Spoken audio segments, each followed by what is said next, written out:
El sonido de un reloj antiguo marca el paso del tiempo. Cada tic-tac resuena por la casa vacía como un recordatorio cruel de que el tiempo no espera. Las manos de doña Clara, arrugadas y frágiles, sostienen una taza de té que se enfrió hace horas. La cámara recorre lentamente las fotografías antiguas esparcidas sobre el mueble de la sala. Sonrisas congeladas en el tiempo, rostros que ya se han ido o se han alejado. Dicen que la soledad susurra, pero a veces grita. De repente, un sonido inesperado. Toc, toc, toc. Clara levanta la mirada, sorprendida. Una pausa. Otro golpe. Más fuerte, más urgente. Se levanta despacio, la vara resonando en el suelo de madera.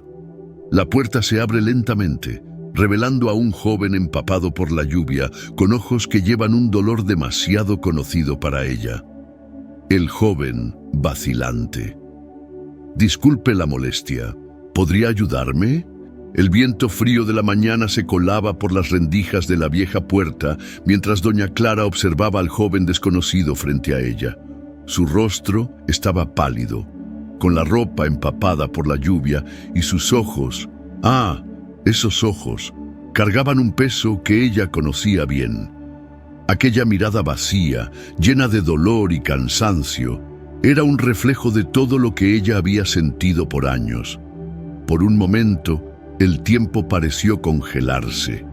La señora, vacilante, sostuvo la manija como si el simple gesto de abrir la puerta un poco más fuera a exponerla demasiado. Pero algo en aquel joven le impidió cerrarla. Tal vez era el miedo sutil que él intentaba ocultar o, quizás, la soledad que ambos compartían en silencio. Clara, con voz baja y ronca. «Estás perdido». El joven dudó. Respiró hondo, como si la respuesta exigiera más fuerza de la que tenía. «No exactamente, yo solo». Se pasó la mano por el rostro mojado, sin saber si ocultaba la lluvia o las lágrimas. Necesitaba un lugar donde esperar a que pasara la lluvia. Solo eso. Ella lo observó por un momento más. El sentido común le decía que no dejara entrar a extraños. Pero, ¿qué no hace la soledad con un corazón cansado? Clara suspiró. «Entra. Solo no hagas ninguna tontería». Él asintió rápidamente, con los hombros encorvados por la vergüenza y el frío. Cuando cruzó el umbral, un aroma familiar a té tibio y madera vieja envolvió al joven, contrastando con la tormenta que rugía afuera. Mientras él se sentaba, tímidamente, en uno de los sillones desgastados de la sala, Clara fue a la cocina a preparar otra taza de té.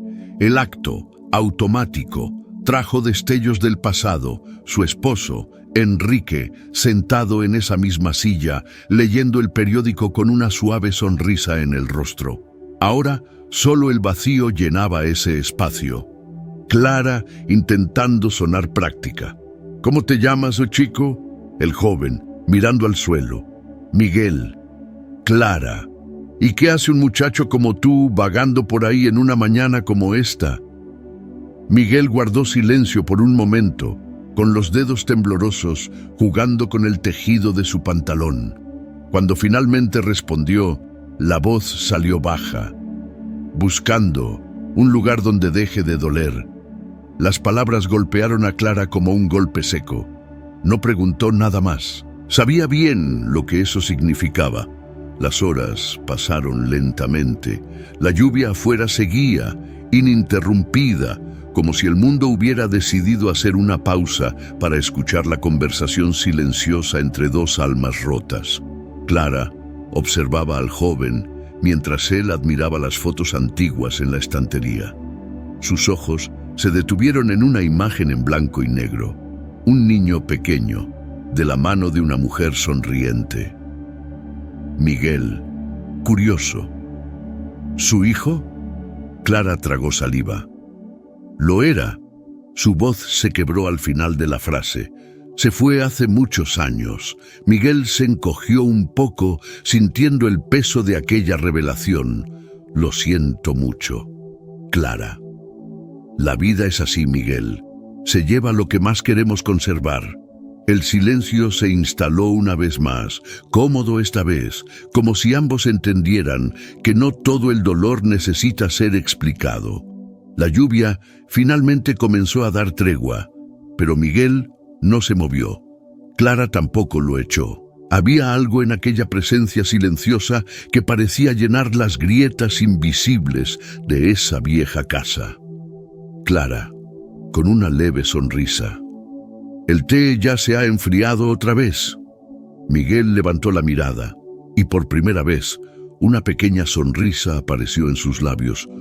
No importa, creo que necesitaba más la conversación que el té. Aquella mañana, que debía ser solo otro capítulo silencioso en la rutina de doña Clara, se transformó en el primer hilo de una nueva historia. Un momento pequeño, casi insignificante, pero que, en el fondo, comenzó a tejer algo que ella creía haber perdido para siempre. Esperanza. El día avanzaba hacia la tarde, pero dentro de aquella vieja casa, el tiempo parecía suspendido. El antiguo reloj marcaba las horas con un sonido suave y constante, un recordatorio sutil de que el mundo seguía adelante, aunque Clara y Miguel estuvieran atrapados en sus propios recuerdos. Miguel sostenía la taza de té frío entre las manos, como si el calor ausente aún pudiera calentar el dolor en su pecho.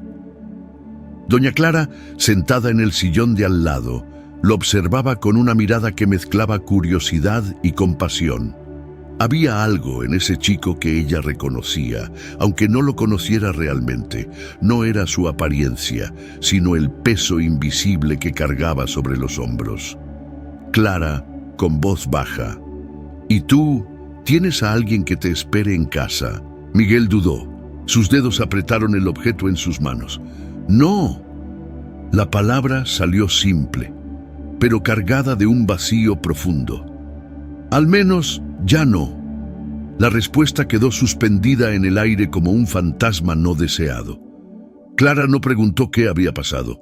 No aún. Había heridas que no se abrían con prisa, y ella sabía mejor que nadie que a veces el silencio ofrecía más consuelo que las preguntas. El sonido de la lluvia había cesado, pero el cielo seguía cubierto por nubes pesadas. Clara se levantó lentamente con la ayuda de su bastón y fue hasta la estantería. Tomó una vieja caja de madera cubierta por una fina capa de polvo y la colocó sobre la mesa. Clara, sin mirar a Miguel. Hace mucho tiempo, yo también esperé que alguien llamara a mi puerta. Miguel levantó la mirada, intrigado. ¿Esperó? Ella asintió, los ojos perdidos en un punto distante. Cuando Enrique, mi esposo, se fue, esperé que alguien viniera, un vecino, un pariente lejano, un amigo. Pero el tiempo pasó y las visitas desaparecieron junto con los recuerdos. Abrió la caja, revelando cartas antiguas y fotografías amarillentas. La soledad, Miguel, no llega de golpe, se instala poco a poco hasta que te acostumbras al vacío. El joven tragó saliva. Su voz salió como un susurro. Sé cómo es. Los ojos de Clara se posaron en él con una suavidad que no pedía explicaciones, solo ofrecía comprensión. ¿Perdiste a alguien? Miguel asintió, pero no dio detalles. El dolor seguía siendo demasiado reciente, una herida abierta que no sabía cómo cerrar. Mi madre, hace poco tiempo, su voz se quebró al final de la frase, y desde entonces nada tiene sentido. Clara sintió el peso de esa confesión. Sabía lo que era perder una parte de sí misma, el vacío que dejaba marcas en cada rincón de la casa y del corazón. Clara. El dolor, al principio, parece insoportable, pero con el tiempo no se va, solo cambia de forma. El silencio se instaló de nuevo, pero esta vez no hubo incomodidad. Era una pausa necesaria, una tregua entre dos almas que se reconocían en el sufrimiento mutuo. Más tarde, mientras el cielo comenzaba a oscurecer, Clara preparó una sopa sencilla y la colocó frente a Miguel. Él dudó antes de aceptar, como si no se sintiera digno de la bondad. Clara, firme pero amable. Acepta, Miguel. A veces solo necesitamos un gesto simple para recordar que aún estamos vivos. Él sonrió, débil pero sincero. Gracias. Mientras comía, los ojos de Clara volvieron a caer sobre la caja de recuerdos. Sacó una última fotografía, una imagen de su hijo, todavía niño, sosteniendo un cochecito de madera. Miguel, observando la imagen, él parecía feliz. Clara, con una mirada distante. Era mi mayor orgullo, pero la vida... Su voz se quebró. La vida se lo llevó demasiado pronto. Miguel no preguntó cómo. La mirada de Clara decía más que cualquier palabra. Esa noche, mientras Miguel se preparaba para partir, la lluvia volvió a caer, suave, como un recordatorio de que algunas heridas necesitan tiempo para sanar. Clara, antes de que él saliera: si necesitas un lugar para descansar, la puerta estará abierta. Miguel dudó, los ojos llenos de lágrimas. Gracias por todo. Ella solo asintió. En el fondo, sabía que al abrir esa puerta había hecho más que ofrecer refugio de la tormenta. Tal vez había abierto espacio para que la esperanza volviera a habitar su hogar y, quién sabe, el corazón de ambos. La mañana siguiente llegó con un cielo opaco, teñido de un gris melancólico que parecía reflejar los sentimientos guardados en la vieja casa de doña Clara. Las gotas de lluvia habían cesado, pero el olor a tierra mojada aún flotaba en el aire, mezclándose con el aroma del café recién hecho que llenaba la cocina. Miguel no se había ido. Durante la noche, la señora insistió en que se quedara en uno de los cuartos vacíos, el mismo donde, años antes, su hijo solía dormir. Ahora, ese espacio, antes lleno de recuerdos dolorosos, ofrecía un refugio silencioso para otro joven marcado por la pérdida. Clara, sirviendo el café. ¿Dormiste bien? Miguel, con los ojos cansados, pero un poco menos pesados, asintió. Mejor que en las últimas semanas. Hubo un momento de silencio cómodo, hasta que Clara, en un gesto casi automático, deslizó los dedos por el borde de la taza. A veces, la casa parece más vacía por la mañana, como si los fantasmas del pasado susurraran más fuerte cuando sale el sol. Miguel observó su rostro con atención. Las arrugas no eran solo marcas del tiempo, sino mapas de una vida llena de historias no contadas. Miguel, vacilante. Y su hijo, ¿cómo se fue? Clara se congeló por un instante, los ojos fijos en la nada. Las palabras, guardadas en silencio durante tanto tiempo, parecían pesar toneladas en su garganta. Clara, finalmente, Lucas, tenía 23 años, joven, inteligente, lleno de sueños. Su voz tembló. Un accidente de coche. Llovía esa noche, como anoche. Nunca regresó a casa. El dolor crudo en las palabras de Clara hizo que el estómago de Miguel se revolviera. Su dolor parecía reflejar el suyo propio, pero de una manera más profunda, más definitiva. «Lo siento mucho», dijo con sinceridad. Clara, con una sonrisa amarga. «No hay nada que sentir, Miguel. La vida sigue, incluso cuando no queremos».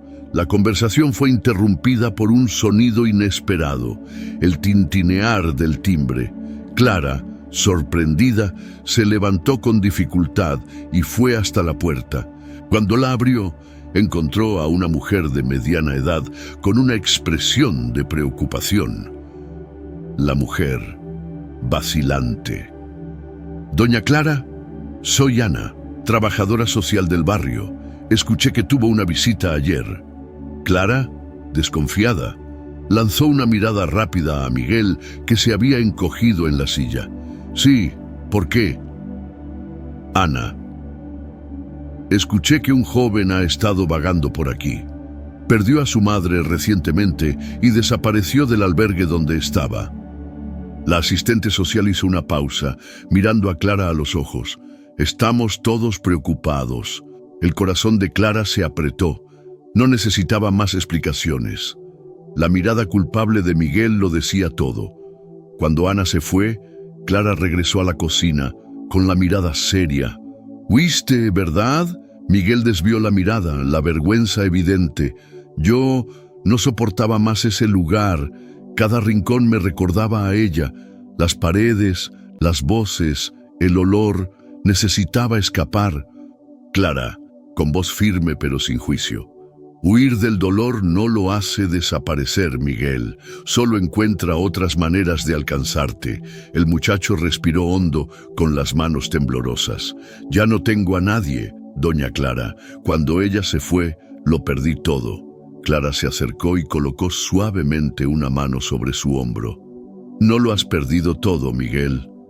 Aún estás aquí, y mientras respires, hay espacio para comenzar de nuevo.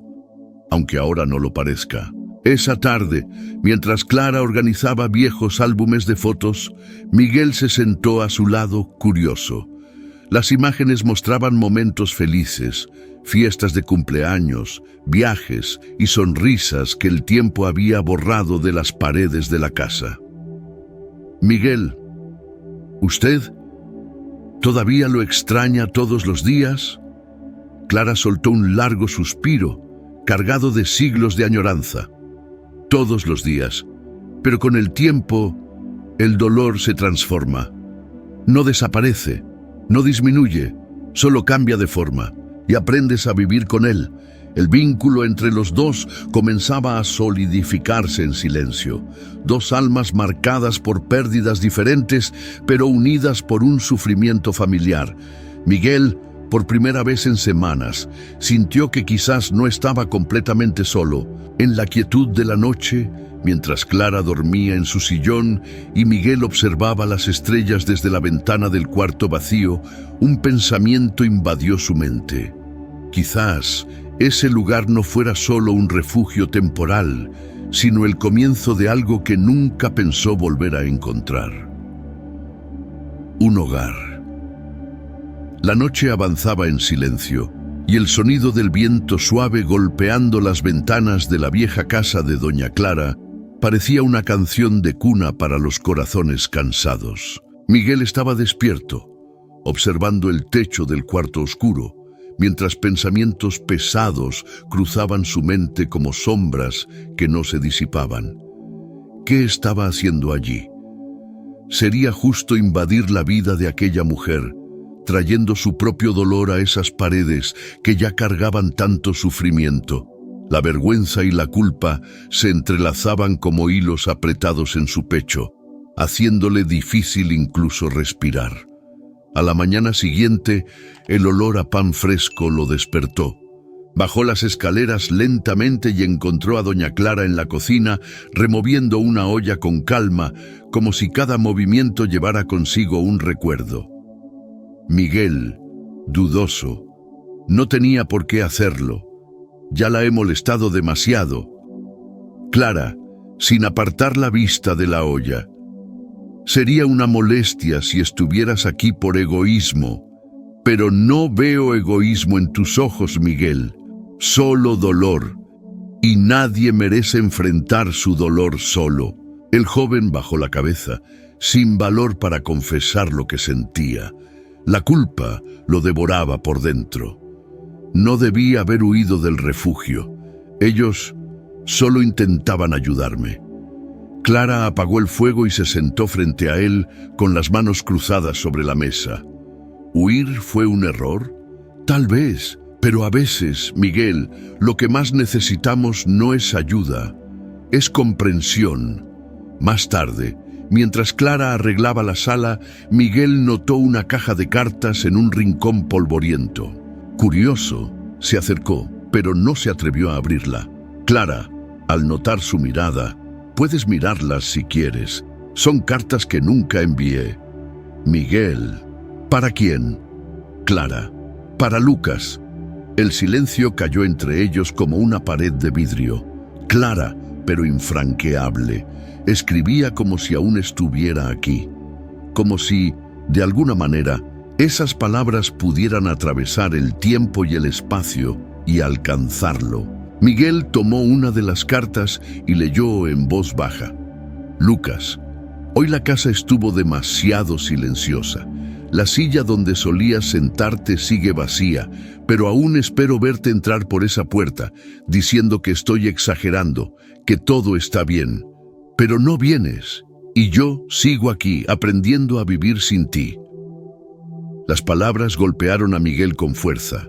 Comprendió, de repente, que sus dolores eran distintos, pero compartían la misma esencia: la ausencia. Esa noche, el timbre sonó de nuevo. Cuando Clara abrió la puerta, encontró a Ana, la trabajadora social, con una expresión más preocupada que antes. «Ana, doña Clara, sé que él está aquí. Tenemos que llevarlo de vuelta. El refugio está preocupado por él». Miguel, escuchando desde el pasillo, sintió que el corazón se le encogía. Acabaría allí su fuga. Antes de que pudiera responder, Clara intervino, firme: «No está huyendo de ustedes. Está enfrentando su propio duelo. El refugio puede ofrecerle un techo, pero le ofrece lo que realmente necesita: un hogar, alguien que lo escuche sin juzgarlo. Ana, usted no puede asumir esta responsabilidad sola». Clara: «Tal vez no pueda, pero él tampoco puede cargar con todo esto solo». Después de que Ana se fue, prometiendo volver con una solución, Miguel se acercó a Clara, con los ojos llenos de lágrimas. «¿Por qué hace esto por mí? Soy un extraño». Clara, con una sonrisa suave: «Porque, en el fondo, me recuerdas a Lucas, y porque, tal vez, yo te necesite tanto como tú a mí». Esa noche, mientras la casa se sumía en silencio, Miguel tomó una decisión difícil. Sabía que no podía huir para siempre, pero también sabía que, por primera vez, había encontrado a alguien dispuesto a ayudarlo a enfrentar sus propios demonios. «Miguel», pensamiento, «quizás pueda quedarme, al menos hasta que el peso disminuya un poco». El cielo, esa mañana, parecía un reflejo del alma de Miguel, pesado, denso y a punto de derrumbarse. La casa de doña Clara estaba en silencio, excepto por el sonido de sus pasos lentos en el piso de arriba. Cada golpe de su bastón contra el suelo de madera parecía un recordatorio doloroso de que el tiempo es implacable y que algunas heridas, aunque antiguas, nunca cicatrizan por completo. Miguel, sentado en la mesa de la cocina, miraba hacia la puerta de entrada. La visita de la trabajadora social, Ana, rondaba en su mente como una tormenta a punto de estallar. Sabía que no podía esconderse allí para siempre, pero había algo en esa casa, en esa mujer, que hacía que la idea de partir pareciera imposible. Clara, entrando en la cocina en silencio: «¿Estás pensando en huir otra vez?». Miguel desvió la mirada, avergonzado. «No lo sé. Tal vez debería hacerlo. Usted no necesita esto. Ya ha perdido demasiado». Clara, con una mirada serena pero firme: «¿Y crees que dejarme sola, otra vez, no sería otra pérdida más?». Su voz cortó profundo. No era una acusación, era un hecho. Miguel sintió un nudo en la garganta. «No quiero lastimarla». «Clara, ¿y tú crees que no me estás sanando un poco, solo por estar aquí?». El silencio entre los dos fue interrumpido por un sonido discreto proveniente de la estantería de la sala. Una carta deslizándose de una pila antigua y cayendo al suelo. Miguel se acercó y, por instinto, recogió el sobre. Era diferente a las demás. La caligrafía temblorosa de Clara estaba allí, pero, a diferencia de las otras, esta carta estaba sellada. Miguel. Doña Clara, nunca se abrió esta carta. Clara, al ver la carta en sus manos, palideció. No, su voz se quebró. La escribí el día que Lucas murió. Nunca tuve el valor de releerla ni enviarla. Fue lo último que le escribí. Miguel, sosteniendo el sobre con cuidado, la miró en silencio, como si pidiera permiso para abrirla. Clara, después de un largo momento. Léela, por mí. Las manos de Miguel temblaban mientras rasgaba, con cuidado, el borde del sobre. El olor a papel envejecido se mezclaba con el peso del momento. Entonces comenzó a leer con voz baja y temblorosa. Mi querido Lucas, hoy el mundo parece haberse detenido, y el tiempo, cruel, no me ha traído de vuelta a ti. Me pregunto si, en algún lugar, aún puedes escuchar mi voz. Si puedes sentir el amor que quedó aquí, atrapado en las paredes de nuestra casa. No tuve la oportunidad de despedirme, ni de decirte cuánto significaste para mí, y ahora lo único que queda son recuerdos, vacíos y dolorosos. Si algún día esta carta encuentra el camino hacia ti, espero que sepas que, incluso con el dolor, te amaré por siempre. Con amor, mamá. La voz de Miguel se quebró en las últimas palabras. Discretamente limpió una lágrima que rodaba por su mejilla, pero al levantar la vista notó que Clara también lloraba, no de desesperación, sino de alivio. Esas palabras, atrapadas por tantos años, finalmente habían sido escuchadas. Miguel, con voz entrecortada, él estaría orgulloso de usted, Clara, en un susurro, y él te habría acogido, como yo lo estoy haciendo ahora. El resto del día transcurrió en un silencio cómodo, como si ese momento hubiera cerrado una herida abierta por décadas, pero la paz duró poco. Al caer la noche, un nuevo sonido rompió la calma. El timbre sonó, esta vez de manera insistente. Miguel fue quien atendió. Al otro lado estaba Ana, con una mirada seria y cansada. Ana. Miguel, necesitamos hablar. El refugio no es una prisión, pero no podemos dejarte aquí indefinidamente sin asegurarnos de que estés bien. Miguel miró a Clara, que se acercaba lentamente, apoyada en su bastón. Clara, firme. ¿Y qué sugieres, Ana? ¿Mandarlo de vuelta a un lugar donde solo se hundirá aún más? Ana. Yo... dudó, observando la expresión de Miguel. Solo quiero lo mejor para él. Miguel, bajando la cabeza. Yo quiero quedarme, al menos hasta ser lo suficientemente fuerte para enfrentar todo. Ana. ¿Y crees que quedarte aquí te ayudará? Antes de que Miguel pudiera responder, Clara intervino con una fuerza sorprendente. Aquí no solo se está escondiendo, Ana. Está reconstruyendo lo que se rompió. Ana guardó silencio por un momento. Su mirada se suavizó.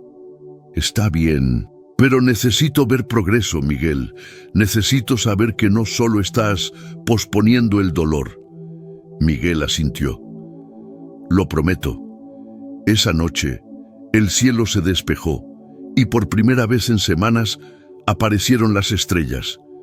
Miguel se sentó en el jardín, mirando hacia el infinito, mientras Clara, en silencio, se unía a él. Miguel, mirando al cielo. ¿Crees que él está viendo esto? Clara, con una leve sonrisa. Estoy segura. Las primeras luces de la mañana invadieron la casa silenciosa, tiñendo las paredes de tonos dorados y suaves. Por primera vez, desde la muerte de Lucas, Clara despertó sin el peso aplastante del vacío en su pecho. Había algo diferente en el aire.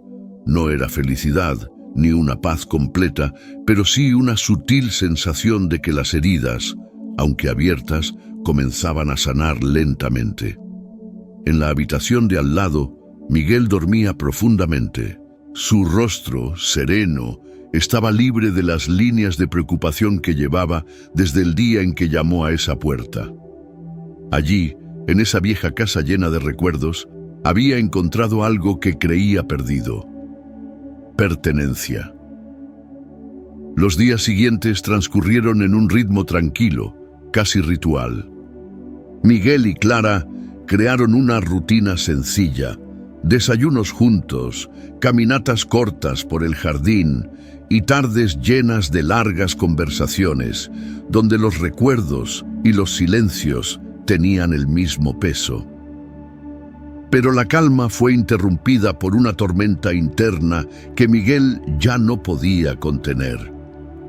Una noche, mientras Clara organizaba fotografías antiguas en la sala, Miguel apareció en la puerta, con los ojos rojos y las manos temblorosas. Miguel, dudoso. «Doña Clara, ¿puedo contarte algo?» Clara, con suavidad, siempre, se sentó en el suelo, al lado de su sillón, como un hijo en busca de refugio. Su voz salió baja, cada palabra cargada de dolor. «La muerte de mi madre no fue un accidente». El corazón de Clara se encogió. «¿Qué pasó, Miguel?» «Miguel». «Yo». Tragó saliva. «Yo debía estar allí. Ella me llamó esa noche. Dijo que necesitaba hablar y no contesté. Estaba cansado, irritado con todo. Me dije a mí mismo que hablaría con ella al día siguiente, pero ese día nunca llegó. Ella se fue antes de que pudiera pedirle perdón». Las lágrimas comenzaron a rodar silenciosamente por su rostro. «Y ahora, cada segundo parece ser mi culpa». Clara posó una mano temblorosa sobre la cabeza de Miguel, un gesto de consuelo que no necesitaba palabras. «Clara, la culpa es una trampa, Miguel. Yo también me culpé por la muerte de Lucas. Me decía que si le hubiera pedido que esperara un poco más, tal vez no habría estado en la carretera esa noche. Pero, al final, la verdad es que hay cosas que están fuera de nuestro control. Miguel, ¿cómo se vive con eso? Clara, no se vive a pesar del dolor, se vive con él, y es con el tiempo se convierte en algo menos filoso. Aún duele, pero deja de cortarnos». Al día siguiente, Miguel despertó más ligero, como si compartir su culpa hubiera abierto una pequeña brecha para que el perdón comenzara a entrar. Por primera vez, no evitó las llamadas de Ana, la trabajadora social. «Miguel», al teléfono. «Quiero intentarlo. No sé si estoy listo para volver al refugio, pero quiero enfrentar esto». Ana, emocionada. «Ya diste el primer paso, da Miguel. Y, a veces, ese es el más difícil». Mientras el joven daba sus primeros pasos hacia su propia sanación, Clara también encontraba una nueva forma de transformar su dolor. Una idea simple pero poderosa nació en su corazón: transformar su casa, llena de recuerdos, en un refugio para jóvenes como Miguel, un lugar donde el dolor pudiera ser compartido y poco a poco sanado. Clara, mirando a Miguel en el jardín: «¿Y si abro las puertas de esta casa para otros como tú?» Miguel, sorprendido: «¿Cómo así, Clara? Un refugio, no de esos que solo ofrecen un techo, sino un hogar, aunque sea temporal. Un lugar donde el silencio sea escuchado y el dolor no tenga que ser ocultado». Los ojos de Miguel brillaron por primera vez en mucho tiempo. «Sería increíble. ¿Crees que podrías lograrlo?» Clara, sonriendo con ternura: «¿Con tu ayuda? Creo que sí». Esa noche, antes de dormir, Clara escribió una última carta para Lucas. Esta vez no para aliviar la culpa, sino para finalmente cerrar un ciclo de dolor. «Mi querido Lucas, hoy, algo cambió. La casa que conociste también ya no es solo mía. Ahora alberga nuevas sonrisas, nuevas historias y, de alguna manera, tú estás en cada gesto de bondad que nace aquí. Aún te extraño y siempre te extrañaré. Pero ahora, al ayudar a otros a encontrar su camino de regreso a la luz, siento que estoy honrando todo lo que fuiste. Con amor, mamá. Doblaron la carta y la guardaron en la misma caja donde tantas otras estaban guardadas. Pero esta vez, no con el dolor de una despedida, sino con la paz de un nuevo comienzo. Si esta historia tocó tu corazón, compártela con tus familiares y amigos. A veces, un simple gesto puede llevar esperanza a quien más la necesita. Y si te gustó este viaje de emociones, suscríbete al canal y activa las notificaciones para no perderte ninguno de nuestros próximos videos. Cada historia aquí está hecha con mucho cariño para tocar el alma de quien la ve. Ahora, si quieres continuar con esta maratón de sentimientos, ya hay un nuevo video esperándote aquí en la pantalla. Haz clic en él y sumérgete en otra historia emocionante. Presiona play en el próximo video y prepárate porque la emoción continúa.